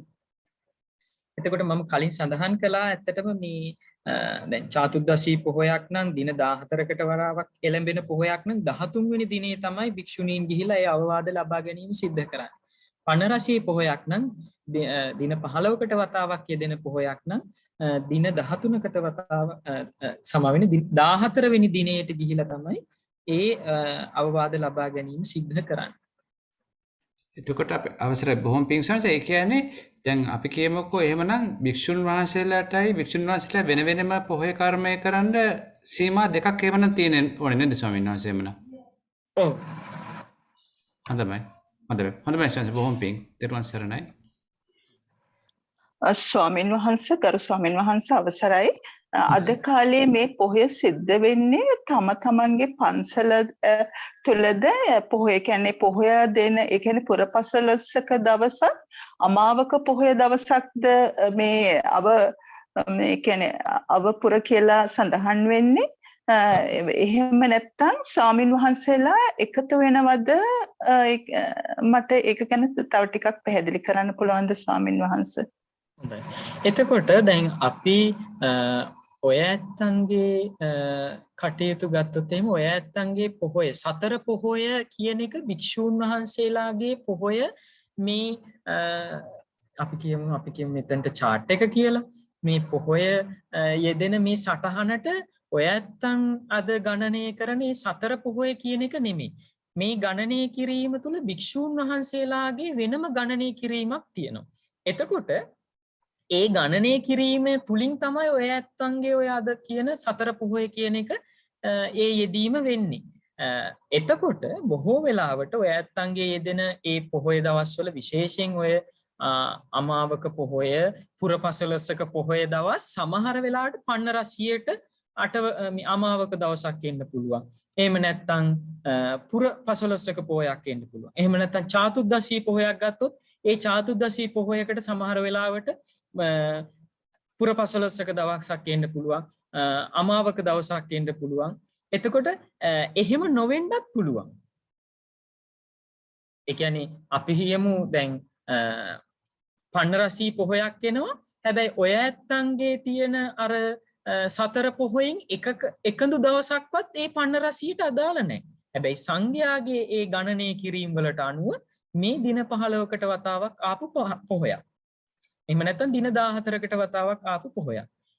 එතකොට මතක තියාගන්න අර සාමාන්‍ය පොහොය සතර පොහොයයි මේ භික්ෂුන් වහන්සේලාගේ මේ පොහොය යෙදෙන දවස් අතර සමානාත්මතාවයක් යම්කිසි මට්ටමකට තිබුණට ඒක එසේම විය යුතුයි කියලා සම්මතයක් නැහැ. ඒ පොහොය දිනවලට නොයෙදෙන්නත් පුළුවන්. ඒ පොහොය දිනවලට නොයෙදෙන පන්නරසී චාතුද්දසී දවස් තියෙන්නත් පුළුවන්. ඔබතුමීට පැහැදිලිද මම කියපු කාරණාව? එහෙමයි ස්වාමීන් වහන්සේ පැහැදිලි. ඒ වගේම දැන් මෙතන පොහොය කරන්නේ තම තමන්ගේ පන්සලේද එහෙම නැත්නම් භික්ෂුන් වහන්සේලා භික්ෂුණීන් වහන්සේලා දැන් අපි එක ප්‍රදේශයක් ගත්තොත් ඒ ප්‍රදේශයට එක් රැස් වෙනවද? අද කාලේ කොහොමද? අද කාලේ ගත්තොත් එහෙම අපි හිතමු දැන් අපි ගත්තොත් අපි ඉන්න දැන් විහාරස්ථානයේ තියෙනවා නම් පොහොය සීමාවක්. එතකොට භික්ෂුන් වහන්සේලාට අපිට එකතු වෙන්න පුළුවන් මේ සීමාවට. අපි හිතමු දැන් අපේ පන්සල අවට තියෙන ඒ අනිකුත් පන්සල් වල විශේෂ පොහොය සීමාවක් නැත්නම් අපිට පුළුවන් දැන් කොළඹ ප්‍රදේශයේ අපි හිතමු එකම එක පන්සලක විතරයි පොහොය සීමාවක් තියෙන්නේ. එහෙමනම් ඒ කොළඹ ප්‍රදේශයේම ඉන්න භික්ෂුන් වහන්සේලාට අර පොහොය සීමාවක් තියෙන ඒ පන්සලට එකතු වෙන්න පුළුවන් මේ ප්‍රාතිමෝක්ෂේ සජ්ජායනා කරන වෙලා. නැත්නම් අපි තුමු ඒ පන්සල් වල ඒ පොහොය සීමාවන් සංඝයා සම්මත කරගෙන තියෙනවා නම් වෙනම එහෙනම් උන්වහන්සේලාට ඒ තමන්ගේ විහාරස්ථානයේ සීමාවට එකතු වීමේ හැකියාවක් තියෙනවා. අපි හිතමු දැන් මේ සීමාවේ ඉන්න භික්ෂුවක් අද වෙනකොට අපි හිතමු දකුණු ප්‍රදේශයට ගිහිල්ලා කියලා. එතකොට උන්වහන්සේ නැවත මේ සීමාවටම එන්න ඕන කියලා නීතියක් නැහැ. උන්වහන්සේට ඒ දකුණු ප්‍රදේශයේ තියෙන සංඝයා උපෝසතයට එකතු වෙන තැනකට එකතු වෙලා ඒ ප්‍රාතිමෝක්ෂේ සජ්ජායනා කරන ඒ කර්මයට සහභාගී වීමේ හැකියාව තියෙනවා. පැහැදිලිද ඔබතුමියගේ ගැටලුව? පැහැදිලි ස්වාමින් වහන්සේ බොහොම පිං තෙරුවන් සරණයි. ඒ තෙරුවන් සරණයි. තවත් මොන හරි ගැටලු තියෙනවද?